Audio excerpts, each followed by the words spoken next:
Hello दोस्तों, हम आज ईथर की रासायनिक विधियाँ के बारे में पढ़ेंगे। सबसे पहले हम जो ईथर की रासायनिक विधि पढ़ेंगे उसमें पढ़ेंगे CO बंध के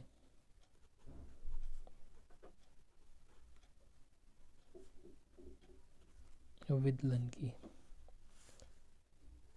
ठीक है, CO बंध के विदलन की रासायनिक अभिक्रियाओं के बारे में हम आज पढ़ेंगे। तो इसमें जो CO बंध होता है वो आसानी से नहीं टूटता है, क्योंकि इसमें ऑक्सीजन के दोनों तरफ एल्किल समूह जुड़े होते हैं जो अपना बंध आसानी से नहीं तोड़ पाते हैं। इसकी रासायनिक अभिक्रियाएं बहुत मुश्किल से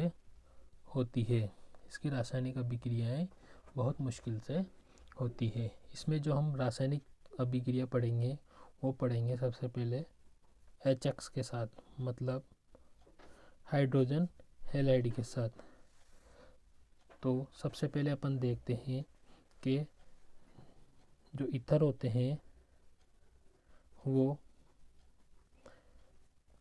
HX के साथ क्रिया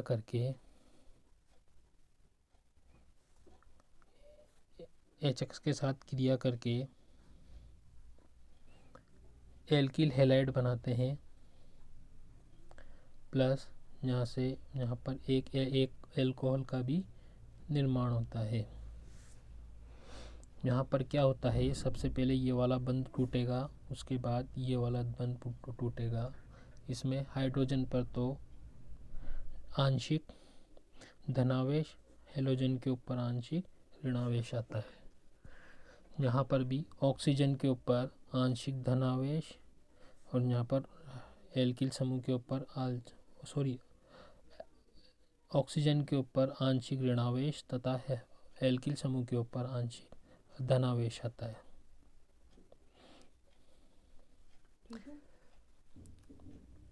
अब ये जो अभिक्रिया होगी, अब ये अभिक्रिया फर्दर और आगे चलेगी, क्योंकि यहाँ पे अपन जो HX लेते हैं वो आधिक्य में लेते हैं। किस में लेते हैं? आधिक्य में लेते हैं। आधिक्य में लेने पर ही यह अभिक्रिया संपन्न होगी। अगर हम कम मात्रा में लेंगे हाइड्रोजन हैलाइड तो यह अभिक्रिया संपन्न नहीं होगी। ये आगे और अब जब अपने पास हाइड्रोजन हैलाइड अधिक मात्रा में है तो ये जो एल्कोहल बना है ये भी और आगे हाइड्रोजन हैलाइड के साथ क्रिया करेगा और क्या बनाएगा? एल्किल हैलाइड का निर्माण करेगा। किसका निर्माण करेगा? एल्किल हैलाइड का निर्माण करेगा और यहाँ से जल का अणु बाहर निकल जाएगा।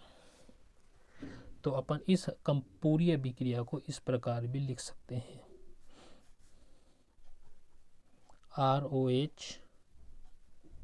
ROR प्लस इसकी अभिक्रिया HX के साथ कराएंगे हाइड्रोजन हैलाइड के साथ, तो ये दो अणु एल्किल हैलाइड के बनाएगा, प्लस यहाँ से वाटर का मॉलिक्यूल बाहर निकल जाएगा। संतुलित करने के लिए यहाँ पे HX के आगे 2 लगा देंगे। ठीक है बच्चों, फिर आगे अपन ये इसके अलावा एनिसोल के साथ भी अभिक्रिया देता है। एनिसोल की संरचना कुछ इस तरीके से होती है। बेंजीन रिंग के ऊपर बेंजीन रिंग से ऑक्सीजन जुड़ेगा और ऑक्सीजन के साथ एक CH3 का अणु जोड़ सकते हैं। ठीक है, फिर आगे अपन देखते हैं। तो ये HX के साथ क्रिया कराएंगे, यहाँ पे इसकी HX के साथ क्रिया कराएंगे तो यहाँ पे इस बंध का क्लीवेज होगा, यह बंध टूटेगा। ये वाला बंध नहीं टूटता है क्योंकि जो ऑक्सीजन होता है वो +R प्रभाव दिखाता है। प्लस आर प्रभाव का मतलब ये है कि ऑक्सीजन के ऊपर जो लोन पेयर उपस्थित होते हैं वो अपने लोन पेयर बेंजीन रिंग में डोनेट कर देता है, जिसके कारण इस यहाँ पे जो ऑक्सीजन और कार्बन के मध्य में जो एकल बंध दिखाई दे रहा है ये आंशिक द्विबंध के रूप में बदल जाता है। इस कारण द्विबंध को तोड़ना ज़्यादा मुश्किल होता है। इस कारण ये वाला बंध टूटेगा और यहाँ से हाइड्रोजन हैलाइड का निर्माण हो जाएगा। हाइड्रोजन हैलाइड का निर्माण हो जाएगा। प्लस यहाँ बनेगा फिनोल, इसको फिनोल कहते हैं। अब यहाँ फिनोल की क्रिया आगे नहीं होती हाइड्रोजन हैलाइड के साथ, क्योंकि ये इस बंध के ऊपर आंशिक द्विबंध आ जाता है। क्या आ जाता है? आंशिक द्विबंध आ जाता है। ठीक है, इसको थोड़ा काट के मैं थोड़ा नीचे लिख देता हूँ CH3X, इसको एनिसोल बोलते हैं।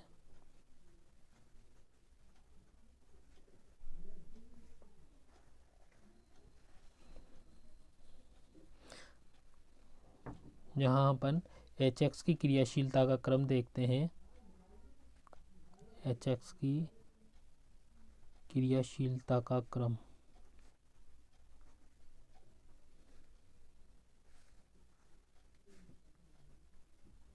HX की जो क्रियाशीलता का क्रम है वो ऐसे होगा। सबसे ज़्यादा जो क्रियाशील होगा वो HI होगा, सबसे ज़्यादा तो क्रियाशील होगा वो HI होगा।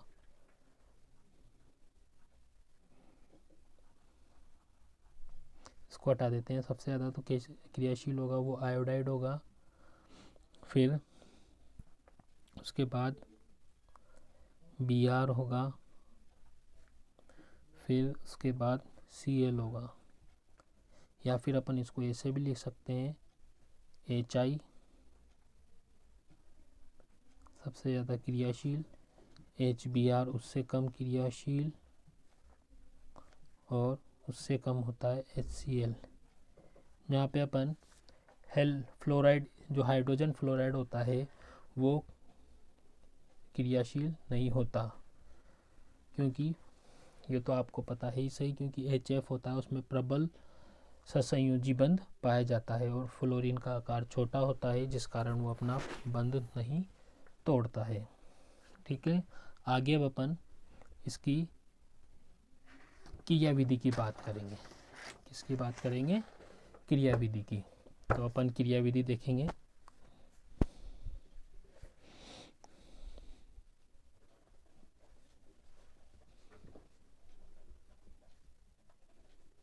क्रियाविधि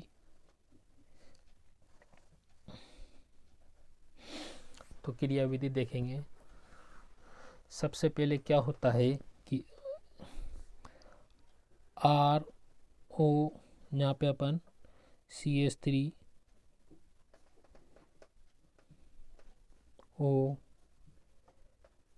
C2H5 ले लेते हैं।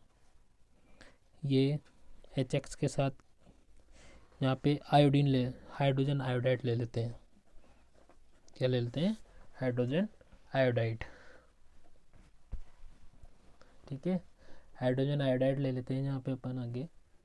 अब इसकी क्रिया अपन किसके साथ करा रहे हैं? ईथर के साथ। इस ईथर का नाम है एथिल मेथिल ईथर, या इसको अपन मेथॉक्सी एथेन भी बोल सकते हैं। IUPAC नाम इसका मेथॉक्सी एथेन है। ठीक है, इसको अपन एथिल मेथिल ईथर भी बोलते हैं। अब सबसे पहले क्या होता है, यहाँ पर ऑक्सीजन पर लोन पेयर पाए जाते हैं। ठीक है, क्रियाविधि की बात कर रहे हैं तो यहाँ पे ऑक्सीजन के ऊपर लोन पेयर पाए जाते हैं। अब जो HI के अंदर होता है कि जो आयोडीन होता है उसकी विद्युत ऋणता हाइड्रोजन से बहुत ज़्यादा होती है, जिस कारण साझेदारी के जो इलेक्ट्रॉन है बंद साझेदारी के इलेक्ट्रॉनों को अपनी ओर आकर्षित कर लेता है, जिस कारण इसके ऊपर डेल्टा नेगेटिव मतलब आंशिक ऋणावेश और हाइड्रोजन के ऊपर आंशिक धनावेश आ जाता है। अब ऑक्सीजन के ऊपर जो लोन पेयर पाए जाते हैं वो लोन पेयर अब उनके पास इलेक्ट्रॉन फ्री है, तो वो किसके साथ क्रिया करेंगे, यहाँ पे हाइड्रोजन के साथ क्रिया करेंगे। किसके साथ, हाइड्रोजन के साथ क्रिया करेंगे, क्योंकि हाइड्रोजन के ऊपर धनावेश है, ऑक्सीजन विद्युत ऋणी है। इस कारण ये हाइड्रोजन मतलब हाइड्रोजन के एथिल मेथिल ईथर में ऑक्सीजन के ऊपर लोन पेयर पाए गए हैं, उपस्थित होता है। इस कारण ये किससे क्रिया करेंगे, हाइड्रोजन से, मतलब हाइड्रोजन धनायन से क्रिया करके यहाँ पर एक मध्यवर्ती का निर्माण करेंगे। ये हाइड्रोजन इससे जुड़ गया और अब ऑक्सीजन के ऊपर इलेक्ट्रॉनों की कमी हो गई, इस कारण ऑक्सीजन के ऊपर धनावेश आ जाएगा और ये C2H5। ठीक है, यहाँ पे जो क्रियाविधि जो फॉलो होती है वो क्रियाविधि होती है SN2 क्रियाविधि। SN2 मैकेनिज्म यहाँ पे फॉलो होती है। ठीक है, अब आगे अपन, अब ये जो क्रियाविधि आगे की तरफ चलेगी, प्लस यहाँ पे आयोडीन I- भी बाहर निकल गया। अब आगे आयोडीन इसके साथ क्रिया करेगा। अब या तो ये वाला बंध टूटेगा या ये वाला बंध टूटेगा। अब जिसके पास इस बंध की जिसके पास इसकी कमी है, मतलब जिसके पास एल्किल समूह की भीड़ कम है, वहाँ से ये क्रिया करेगा। कौन, I-।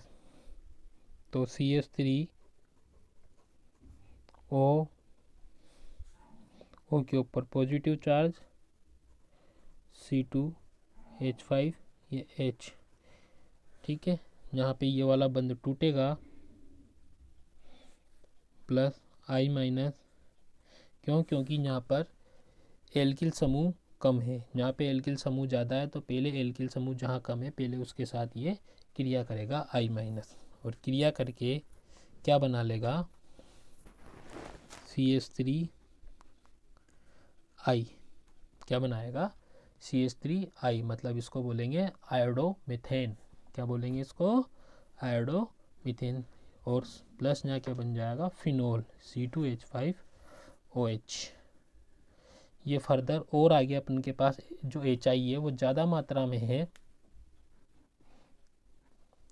क्योंकि पहले ही बता दिया था मैंने आपको कि यहाँ पे हाइड्रोजन आयोडाइड जो लेंगे, हाइड्रोजन जो हेलाइड लेंगे वो आधिक्य में लेंगे।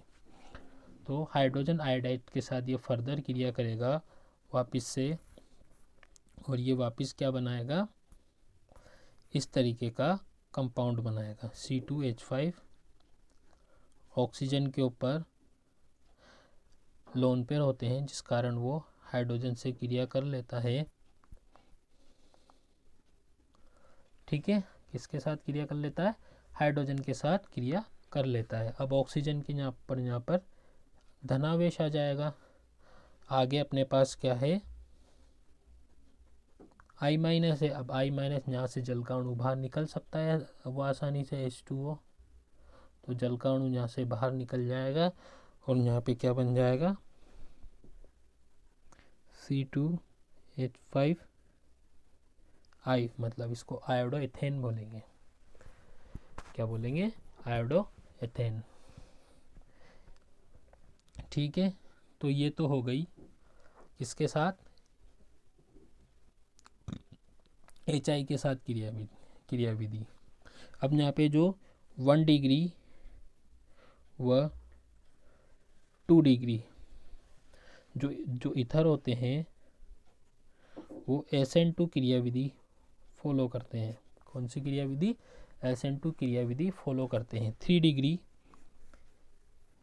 जो 3 डिग्री होते हैं वो SN1 क्रियाविधि फॉलो करते हैं, क्योंकि SN1 में कार्बोकेटायन का निर्माण होता है। किसका निर्माण होता है, कार्बोकेटायन का निर्माण होता है। और 3 डिग्री कार्बोकेटायन ज़्यादा स्थायी होता है।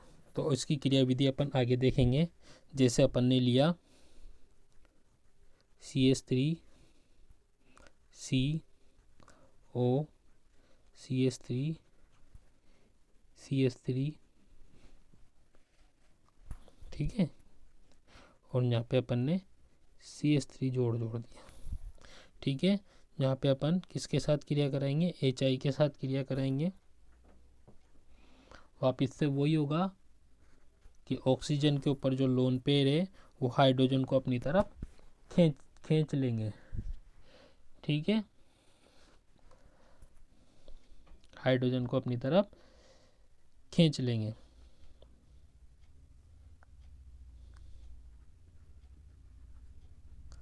जिससे एक मध्यवर्ती का निर्माण होगा, CH3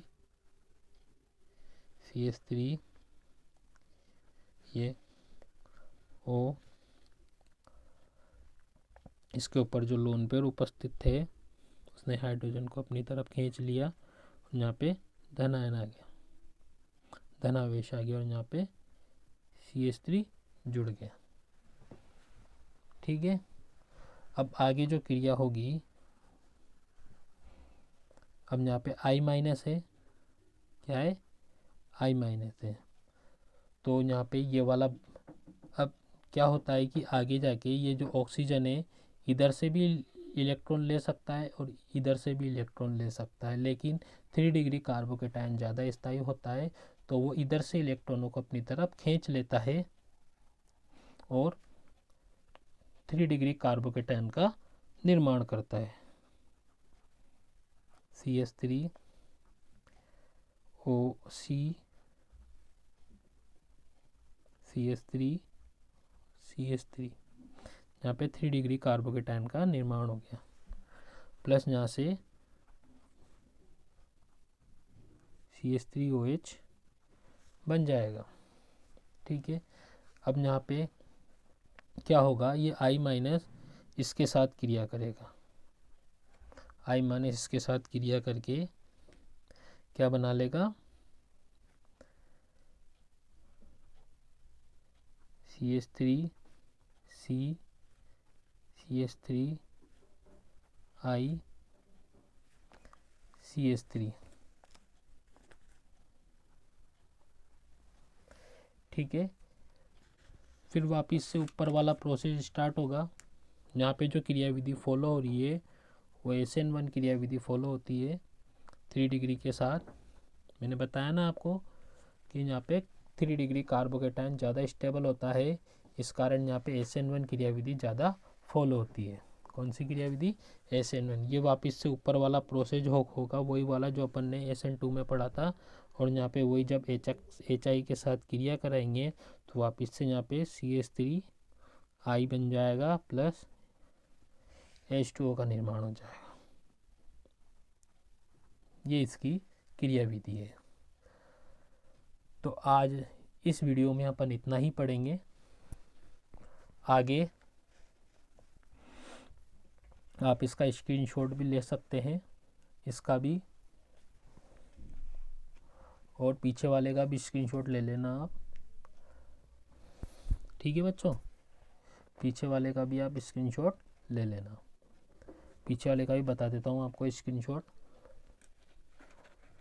ठीक है, स्क्रीनशॉट ले लो आप